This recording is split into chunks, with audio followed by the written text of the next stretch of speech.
Hey guys, how's it going? We just got back from a trip where we got to tour the Espoma company's facilities in Millville, New Jersey. It was a really cool experience. I really enjoyed the tour, so I just wanted to show you a little bit of what we got to see.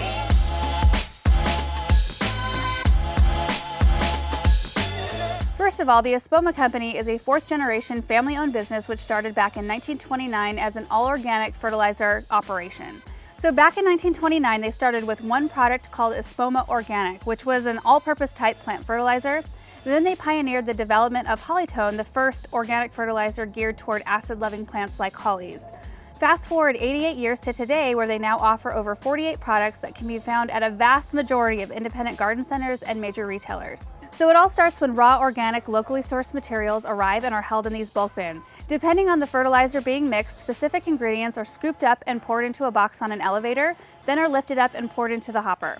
As the ingredients are being mixed in the hopper, liquid microbes, which are held in these large containers, are pumped up to the hopper and sprayed over all the ingredients for even coverage. Then the finished mix is sent down and dispersed in bags, which is actually super mesmerizing to watch. Right before it's put into the bags, a machine picks up a couple of the bags by suction and opens them using a blast of air.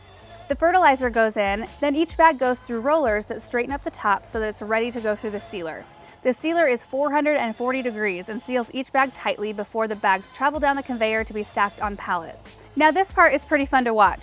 They've got 4 big robot arms that pick up these heavy bags using suction and stack them appropriately on pallets.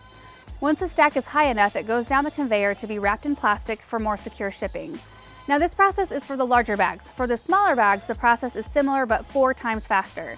So you see the bags are opened with air, fertilizer goes in, air settles it all down again, then down the conveyor belt where they're sectioned off in groups and moved into a compartment where they're wrapped one direction in plastic, then moved to the next compartment where they're wrapped the opposite way in plastic to make them more secure for shipping.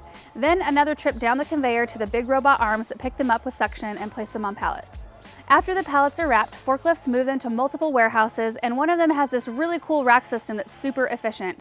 It's got a slight incline so that every time a pallet is taken off, the next pallet in that row moves forward to take its place, which allows them to utilize 100% of the space, eliminating the need for aisles.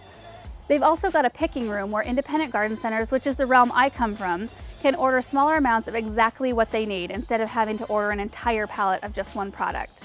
Once an order is put together, it comes to a loading dock and is put on a truck where it's shipped out to your garden center. Another thing that I thought was interesting is that this plant is 100% solar powered, which saves thousands of gallons of fuel per year.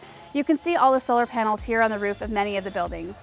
And one last thing that I thought was really fascinating was how clean this plant was. I mean, they're dealing with manure and just lots of dry, dusty type ingredients, and it was still so clean. I kind of figured that it would be a little bit more of a mess, and it just wasn't. They just have a really slick operation. And this tour was especially fun for me because I have unwrapped many Espoma pallets in my day down at the garden center. I've cut those pallets open, priced the bags, put them on the shelf, so to actually see how they get to that point was really a neat experience for me. So I hope you guys enjoyed this quick little tour. Thank you guys so much for watching, and we will see you in the next video. Bye.